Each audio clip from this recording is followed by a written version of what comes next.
የኤፍራታ የናታን እንደዚሁም የገነት ሀሳብና ጭንቀት እንደዚህ ቶሎ በደስታ ይቀየራል ብዬ አላሰብኩም ነበረ። በጣም ነው ደስ ያለኝ። ሰላም ሰላም፣ ውድና የተከበራችሁ የዜድ ሀበሻ ቤተሰቦች ለቻናሉ አዲስ ከሆናችሁ ሰብስክራይብ በማድረግ እንደዚሁም ቪዲዮውን በላይክ መጀመር አትርሱ። ሐረግ ድራማ ቀጣይ ፓርት ይዤላችሁ መጥቻለሁኝ። እስከ መጨረሻው ድረስ አብራችሁኝ ለመቆየት ሞክሩ። ካሳለፍነው ፓርት ላይ እንደምታውቁት ኤፍራታ በጣም ያመረረች መስላ ነበረ። እንግዲህ ካሳለፍነው ፓርት ላይ ኤፍራታ በአቋሟ በጣም የጸናች መስላ ነበረ። በተለይ ደግሞ ናታን በዚህ ሁኔታው በዚህ ጥንካሬው መቀጠሉ ቢያስደስታትም የእሷ ልብ ግን ሁሌም በየጊዜው እየተሰበረን ያለው እንግዲህ ከብዙ መማፀን ከብዙ ልመና በኋላ ከያፌት ቤት ወደ ቤት ለመምጣት ችላለች። ከዛም በኋላ ወይዘሮ ገነት ውጭ ነበረች። በዛን በሌሊት ነው ሰዓቱ። ነገር ግን ኤፍራታ ልጄ የት እንደሆነች ሳላውቅ እንዴት እተኛለሁ በማለት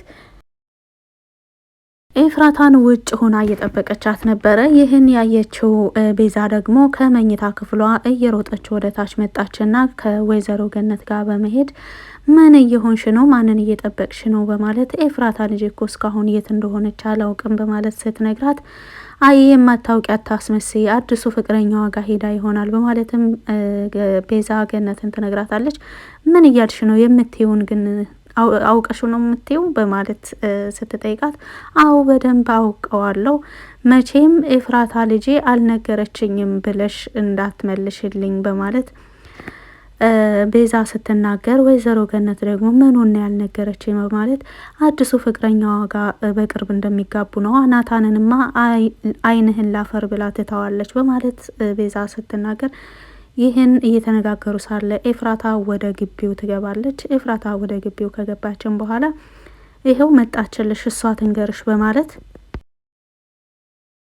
ቤዛ ለወይዘሮ ገነት ትናገራለች። ከዛም በኋላ ምንድን ነው የተፈጠረው ልጄ፣ ምንድን ነው እሷ የምትለው እውነት ነው በማለት እያጣራች ሳለ ኤፍራታ ደግሞ በጣም ተናዳ ስለነበረ ለእነሱ መልስ ልትሰጥ ስታስብ ናታንም ከቤት ወጥቶ ምንድን ነው ወይዘሮ ገነት በሰላም ነው በማለት ከቤት እየወጣ ነበረና ኤፍራታ ይህን ያየችው ኤፍራታ ደግሞ ማንም በእኔ ህይወት ማንም አያገባውም፣ በቃ ምን አገባችሁ በማለት ትታቸው ትሄዳለች። ወደ ቤት ትገባለች ማለት ነው። ምንድን ነው የሆነችው ልጄ፣ ምን ሆና ነው በማለት በመጨናነቅ ወይዘሮ ገነትም ልትወድቅ ስትል ናታን ሄዶ ይደግፋታል። ናታንና ቤዛ ወይዘሮ ገነትን ወደ ቤት ያስገባሉ። ከዛም በኋላ ናታን በጣም ልቡ ተሰብሯል፣ በጣም አዝኗል። ናታንን ጠጋ ብላ ወይዘሮ ገነት ምን እንደተፈጠረ በእነሱ መካከል አለመስማማት አለ ወይ የለም ወይ የሚለውን ነገር ከናታን ለማጣራት ሞከረች። ናታንም እኔም እንዳንቺ በጣም ግራ ገብቶኝ ነው ያለሁት በማለት መልስ ይሰጣል። እንዴት ግን አስቻለህ በማለት ስትጠይቀው አይ ወይዘሮ ገነት ልብ ተከፍቶ የሚታይ ቢሆን ከፍቼ ባሳይሽ ደስ ይለኝ ነበር በማለትም መልስ ይሰጣታል። ይህን መልስ ለወይዘሮ ገነት የሰጠው ኤፍራታ ለሌላ ሰው መሆኗን አስችሎት አስደስቶት እንዳልሆነና ልቡ ከምንም በላይ ሰው ከሚያስበው በላይ እንደተሰበረ ለመግለጽ ነው ይህን መልስ የሰጣት።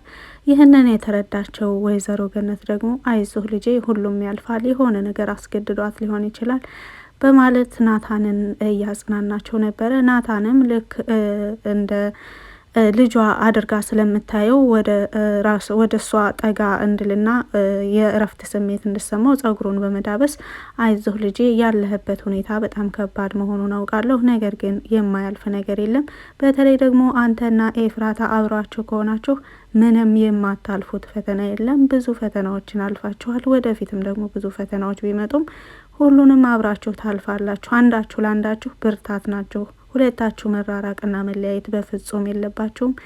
እኔ በራሴ መፍታት የምችለው ነገር ካለ በራሴ የምችለውን ነገር ሁሉ አደርጋለሁ። አንተም ተስፋ አትቁረጥ ልጄ በማለት ተስፋ የሚሰጡ ምክሮችን እየመከረች ጸጉሩን እየዳበሰችለት ነበረ። ይህ ሁሉ ነገር እቤት ውስጥ ሲከናወን እንግዲህ ያፌትም እቅድ የተሳካልኝ ሰመረልኝ፣ ያሰብኩት ነገር ያቀድኩት ነገር ሁሉም ነገር በመስመር እየሄደና ሁሉም ነገር በቁጥጥሬ ውስጥ ብቻና ብቻ ነው በማለት እንግዲህ ያፌት ሰሞኑን በጣም እየተዘናጋ ነው ያለው። እሱ የሚያስበው ኤፍራታ ወደ ቤት ከመጣች በኋላ እሷን የሚያስቸግር ነገር እንዳይኖር ሰራተኛም ቀጥሯል። ቤቱንም በደንብ እንዲያጸዱ ተናግሯል። ሰራተኛዋ እንግዲህ ወይዘሪት ኤፍራታ ወደ ቤቴ ስትመጣ እንደ ንግስት አድርገሽ ተንከባከቢ በማለትም እንደዚሁም ስለ ሰራተኛይቱም ኤፍራታንም ጠይቋት ነበረ። ኤፍራታዬ አዲስ የቀጠርኳት ሰራተኛ ካልተመቸችሽ አስወጣታለሁ ንገሪኝ በማለት ይህንን ንግግር ያልወደደችው ኤፍራታ ደግሞ እሷ ምንም አላደረገችኝም በማለት መልስ ትሰጣለች። አዎ ወድጃታለሁ ትስራበት በማለትም መልስ ትሰጣለች። እንግዲህ በቻለው ያክል ለአዲሷ ንግስቱ ለኤፍራታ የሚመች የመሰለውን ነገር ሁሉ እያሟላ ነው ያለው። ነገር ግን እነ ጽዮን ደግሞ እንግዲህ ጽዮንና ቤዛ ተጣልተዋል። እንደምታውቁት በኤፍራታ ጉዳይ ነው ቤዛና ጽዮን የተጣሉትም። ቤዛና ጽዮን የተጣሉበት ምክንያት ጽዮን የቤተሰቦች ንብረት ሙሉ ለሙሉ የተወረሰው በአንቺ ምክንያት ነው በማለት ድርጅታችንም ሆነ ንብረታችን የተወረሰው ለአንቺ ሲባል ነው በማለት ኤፍራታን ስትነግራት፣ ቤዛ ደግሞ የአባትሽ ቤትና ንብረት የተወረሰው እንደዚሁም ድርጅቱን ጭምር ከኤፍራታ ጋር ምንም የሚያገናኘው ነገር የለም በማለት ፊት ለፊት መልስ ስትሰጣት፣ አንቺም ለኤፍራታ ማገዝሽ ነው በማለት ጽዮን በጣም ትናደዳለች።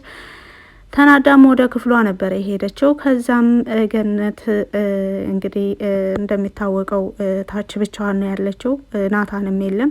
ያ ሲሆን ደግሞ ጽዮንና ቤዛ ብቻቸውን የመሆን እድላቸው በጣም ሰፊ ስለሆነ ወደ ጽዮን ክፍል ትሄድና ቤዛ ምን እያልሽ ነው በማለት ስትጠይቃት፣ በቃ አንቺ ለኤፍራታ ሆነሻል፣ ለኤፍራታ እያገሽላት ነው። የአባቴ ንብረትና ቤቱ የተወረሰው በእሷ ምክንያት መሆኑን እያወቅሽ ለምን እንደዚህ ትይኛለሽ በማለት ስትጠይቃት፣ የአባትሽ ንብረት የተወረሰው በአባትሽ ምክንያት ብቻና ብቻ ነው በማለትም ትመልስላታለች። አባቴ ምን አድርጎ ብላ ስትመልስላት፣ ብዙ ብድር ነበረውና በዛ ምክንያት ነው ቤቱ እየተወረሰበት እንደዚሁም ድርጅቱ ብላ ትነግራታለች። ኦሬዲ በጽዮንና በቤዛ መካከል አሁን ክፍተት ተፈጥሯል። ይህም ሆኖ ሳለ እንግዲህ እነ ሂዊ ደግሞ በራሳቸውና ሂዊና እንደዚሁ ባልደረቦቿ በሌላ መልኩ ደግሞ ቢኒያምና ዳጊ በጣም ከባድ የሚባል ኦፕሬሽን እየሰሩ ነው ያሉት። እነሱን ሁለታቸውን የሚከታተላቸው አሁን የያፌት የሆነ ሰው የለም። ምክንያቱም ያፌት አሁን ያሰጋኛል የሚለው ነገር የለም። በዋናነት ናታን እውነቱን እንዳያውቅ ታዛለች። እውነቱንም እንዲያውቅ አላደረገችም ኤፍራታ። ምክንያቱም ናታን እውነቱን ካወቀ ወይን እጁን ይሰጣል ወይም ደግሞ ወደ ሆነ መፍትሄ ማፈላለጉ አይቀርም። ነገር ግን አሁን ናታን ባዘዛት መሰረት ያፌት ባዘዛት መሰረት ናታን ምንም ነገር ማወቅ የለበትም፣ የሰራውንም ስራ ማወቅ የለበትም፣ አንቺም ደግሞ ተገደሽ እንደሆነ ማወቅ የለበትም ባላት መሰረት በዛው እሱ ባዘዛት መሰረት ነው እያስኬደች ያለችው። ስለዚህ ያፌትን የሚያስጨንቀው ነገር ብዙም ስለሌለ በጣም ራሱ ላይ በመተማመን በተዘናጋበት ወቅት ነው እንግዲህ እነ ሂዊ የቻሉትን ያክል የተለያዩ ፋይሎችን እየፈለጉና እያገኙ ያሉት። አንዳንዴ እንግዲህ ቢኒያምም ያው ፊት ለፊት መጥቶ ስለሚጋፈጠው ያን ያክል በጀርባዬ ሌላ ነገር ያደርጋል ብሎ የሚያስብበት ምንም እድል አልሰጠውም። ምክንያቱም ቢኒያም ያፌት ቤት ድረስ ሄዶ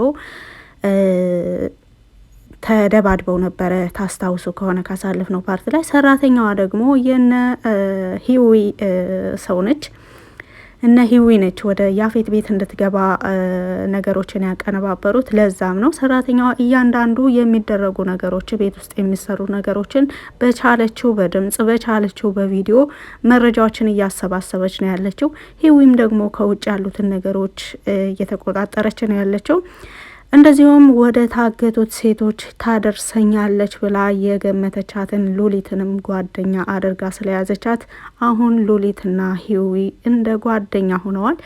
ሂዊ ደግሞ ሉሊት ትጠቅማታለች። ምክንያቱም የታገቱትን ሴቶች የት እንዳሉ እንዴት መቼ እንደምታገኛቸውና እንዴት እንደምታገኛቸው እያንዳንዱ ከቦታ ቦታ ሲዘዋወሩ ጭምር ሉሊት ኢንፎርሜሽን ስለሚኖራት በአንዳንድ ነገሮች ላይ ልታግዛት ስለምትችል በጓደኛ መልኩ ከቀረበቻት ብዙ መረጃዎችን ማግኘት ስለምትችል እሷ ታግዛታለች። እንግዲህ ሂዊ ታሸንፋለች። እንደዚሁም በቤት ሰራተኛዋ እገዛ የቤት ሰራተኛዋ በነገራችን ላይ ቤት ሰራተኛ ተብላ ገባች እንጂ ስራዋ የቤት ሰራተኝነት ብቻ አይደለም። እንግዲህ ያፌት ቤት የገባቸው ሰራተኛ እንደነ ሂዊ ከህግ ሰራተኛ ውስጥ አንዷ ነች። ያም ቢሆን ግን ወደ ያፌት ቤት ያለ ፍቃድ የሚገቡ ሰዎችን አለቃ ላባራቸው እንዴ ያለ አለቃ ፍቃድ መግባት አትችሉም በማለት እንግዲህ አለቃዋ እንዲያምናት እያደረገች ነው በቻለችው አቅም። እንግዲህ ያፌትም እየሆነ ባለው ነገር ሁሉ ደስተኛ ስለሆነ በዙሪያው ያሉ ነገሮችን በጥርጣሬና በተለያዩ ሰዎችን በመላክ ሰዎችን በእንቅስቃሴያቸው በመከታተል ምናምን ላይ ሳይሆን ሰርጉ ላይና ሰርጉ ላይ ስለሆነ የተጠመደው እነ ሂዊ ደግሞ ድል ያደርጋሉ ማለት ነው። ያፌት ባላሰበው መልኩ እጅ ከፍንጅ ይያዛል።